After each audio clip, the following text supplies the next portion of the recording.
कस्तो मिठो देखेको हो यो ब्लू कलर हो कि ब्लू नै नि होइन ब्लू हो पर्पल हैन पर्पल होइन नि ब्लू नै नि यो पर्पल होइन यो चाहिँ पर्पल हो नि त हैन होइन नि ब्लू नै नि पर्पल त बैगुनी भन्छ त यो कहाँ बैगुनी हो त अन्त बैगुनी नै छ त यो त होइन नि बैगुनी जस्तो हुन्छ दुईजना कन्फ्युज भएको कलर यो निलो कलर हो तपाईँले जुन देख्दै हुनुहुन्छ पछि होइन यो बैगुनी होइन जुन पर्पल भन्दा चाहिँ सागर अलिक उसलाई कन्फ्युज भयो कलरको त्यति उसलाई ज्ञान छैन निलो हो सो यो निलै हो फुलै फुल फुलेको ठाउँ होइन ब्रो यो त उयो नै होस् लाग्यो म त बैगुनी कलरै हो ल हाम्रो डिबेट हुँदैछ ल तपाईँले आफै भन्नुहोस् बैगुनी हो कि यो निलो हो बैगुनी के जस्तो हुन्छ हौ फुलै फुलै फुलै दिए ओइलेर झर्छौ कि हात समाउँदा लाजैले अलि पर औ बस्छ मेरै छेउ ल त नमस्कार स्वागत छ तपाईँलाई एउटा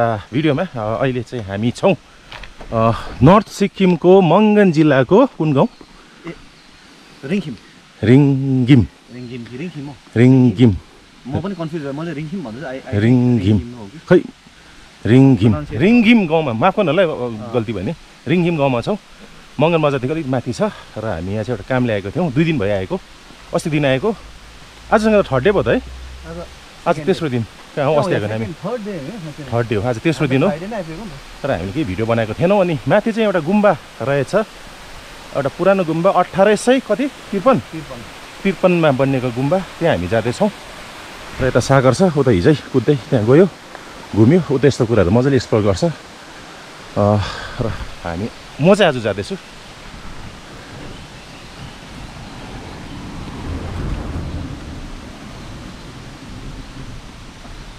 पराको बिचमा हेर्नु न 2-3वटा घर है कस्तो होला त्यहाँको संसार है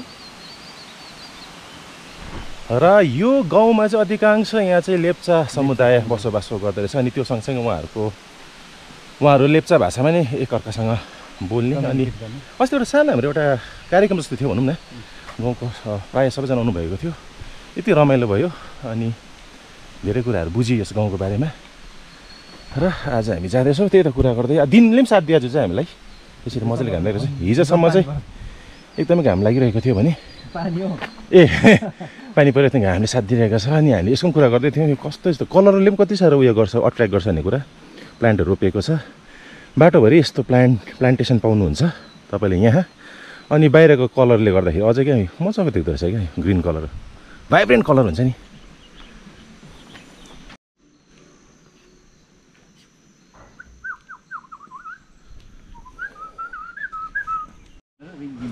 मैले त रिङगिमै भनेको नि तिमी अघि रिङखिम भन्यौ नि त सो म सही रहेछु मैले जुन उच्चारण गरेँ गाउँको म सही रहेछु रिङगिम उसले रिङखिम भन्यो त्यो गलत रहेछ म गलत थिइनँ है म गलत थिइनँ ल हेर्नु तल के मजाको भ्यू देखेको आज चाहिँ बल्ल मौसमले साथ दिएको छ हिजोसम्म यस्तो थिएन मौसम आज एकदमै मजाले घाम लागेको छ अनि हामीले निक्ली भनेकै रहेछ मौसमले पनि बेसी अल्छे भयो अर्को पबल तिमी निक्ल भनेर भन्दैछ मौसमले च्यालेन्ज गर्यो भनेर सो मङ्गन बजारदेखि चाहिँ अलिक माथि पर्दछ अलिकति माथि छ बाटो छ गाडी जान्छ तर हामी चाहिँ वकै गर्दैछौँ किनकि हाम्रो गाडी छैन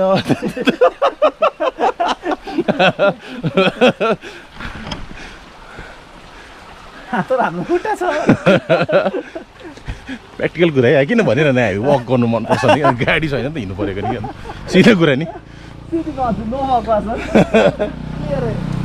अब यसलाई अरूले भए वक गर्नु राम्रो बिहान बिहान स्वास्थ्यको लागि अन्त हामी हिँड्दैछौँ भन्छ नि गाडी छैन कि अन्त हिँड्नु पर्ला नि त यो ठाउँबाट आएर चाहिँ यस्तो रहेछ यहाँ चाहिँ यता चाहिँ गुम्बा रहेछ है सो यहाँ चाहिँ लेखेको छ welcome to Ringhim Rigzing Chheling Gompa okay so चाहिँ यसको एन्ट्री रहेछ जग्गा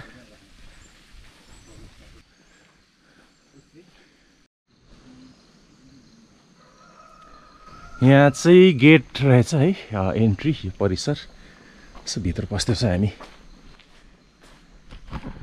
1853मा बनिएको यो गुम्बा रहेछ है आज प्रथमचोटि आउने अवसर पनि जुड्यो। ओके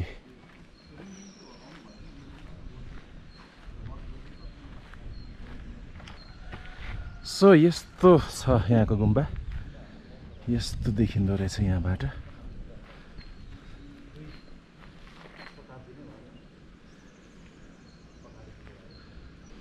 सो त रिङघिमको यो रिङघिम रिगजिङ छोलिङ गुम्बा चाहिँ यस्तो छ।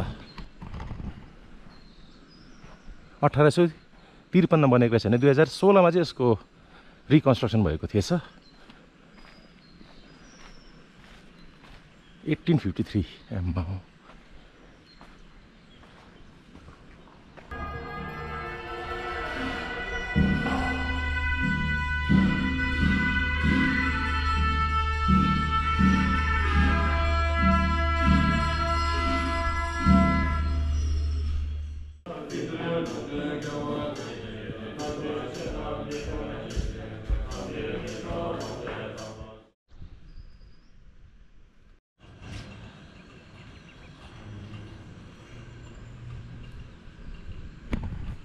हामी राम्रो समयमा आइपुगेको छौँ।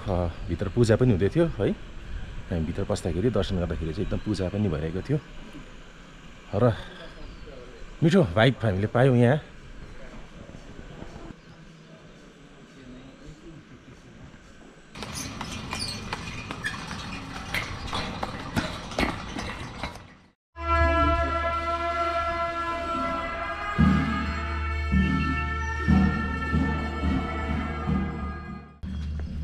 ओके त अब यस गुम्बाबाट हामी फेरि ओह्रालो जाँदैछौँ अर्को ठाउँ। सुन्दर सुन्दर गुम्बा रिङखिम रिगजिङ छोलिङ गुम्बा। हाम्रो वरिपरि यस्तो धेरै ठाउँहरू छ जुन ठाउँ हामी गएको छैनौँ र जब पनि अवसर मिल्छ कुनै ठाउँ जाने कुनै गाउँ जाने र त्यहाँनिर केही छ भने चाहिँ म प्रायः त्यो जग्गा हेर्न रुचाउँछु के बनिएको छ कस्तो रहेछ भनेर चाहिँ। सो एउटा अवसर पनि थियो, जुर्यो पनि अनि आइ पनि भयो। अनि यहाँ स्तूपा रहेको छ।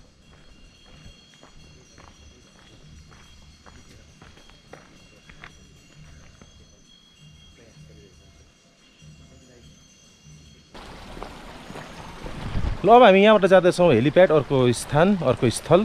सागरले त्यहाँ भिडियो बनाउनेछ, म चाहिँ बनाउँछु कि बनाउँदैन थाहा छैन। आफ्नो जोकमा विश्वास नभयो क्या, यतिको त मजाक दिन त भने क्या।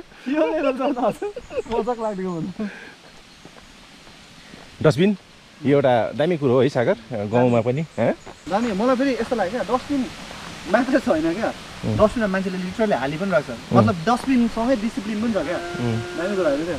त्यो पनि एउटा गाउँ हो नि त यो त होइन। यहाँ त अब के अरे पुलिसहरू छैन नि त गान्तोकमा जस्तो। र हेर त ऊ कति क्लिन छ ऊ। यो चाहिँ मान्छेको चाहिँ यहाँ हुनुपर्दो रहेछ नि त क्या।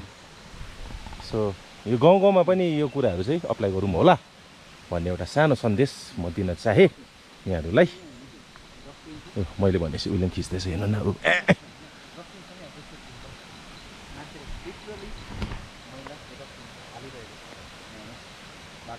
त्यही त भनेको मैला एउटा छैन। शिष्टाचार पनि छ क्या हामीले मैला चाहिँ डस्टबिनमा हाल्नुपर्छ, वरिपरि जताततै त मैला फ्याँक्नु हुँदैन भन्ने कुरा क्या। अनि अर्को कुरा प्रबल लगाले भर्खर भन्नुहुन्छ यो ठाउँ त गान्तोक होइन नि, यहाँ त पुलिस सर्भिस केही छैन, यहाँ नियम कानुन भनेको केही लाग्दैन नि त, कसैले देख्दैन पनि डस्टबिन पनि यहाँ छ होइन, र पनि प्रयोग भएको छ क्या। र मान्छेको डिसिप्लिन, मान्छेको सोच, मान्छेको विचार चाहिँ इम्पोर्टेन्ट हो क्या। डस्टबिन त खाएको भने त्यो चाहिने कुरा पनि होइन, खाएको मान्छेले मैलै गर्न छोड्यो भने त डस्टबिन त आवश्यकता पनि छैन। हाम्रो चाहिँ गाउँ ठाउँतिर हामीले डस्टबिन राखेको देख्छौँ नि, राखेको छ झन् अलमोस्ट एभ्री गाउँमा तपाईँले देख्नुहुन्छ क्या। क्लबहरूले कुनै के संस्थाहरूले डस्टबिन राखेको क्या, तर डस्टबिन राखेको मात्रै छ क्या, तर त्यो विचार चाहिँ राखिदिएको छैन क्या। त्यो विचार जुन दिन राखिदिन्छ नि मान्छेहरूले डस्टबिनसँगै, डिसिप्लिन जुन दिन राखिदिन्छ नि त्यो दिन हाम्रो डस्टबिनको आवश्यकता पर्दैन खास। हाम्रो मान्छे तपाईँ गाउँमा देख्दैन, तपाईँ डस्टबिन छ नि, मेरै गाउँमा कतिवटा डस्टबिन राखेको छ हुन्छ नि, तर मान्छेले हालिदिँदैन क्या। किन भन्दाखेरि हाम्रो गाउँमा डस्टबिन मात्र। हेर त कति सफा छ बाटो। यो हेर्दाखेरि या उयो गर्दाखेरि त्यस्तो नोटिसेबल हुँदैन कि, ठुलो कुरो पो त यो प्रयोग गर्नु क्या।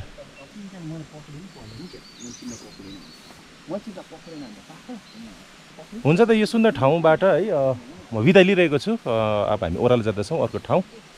त्यसको पनि भिडियो प्रोभाब्ली बन्छ होला र अहिलेको लागि चाहिँ म यस भिडियोबाट बिदा लिइरहेको छु। भेटौँ अर्को भिडियोमा। तबसम्म आफ्नो ख्याल राख्नु होला। Take care, tata, bye by.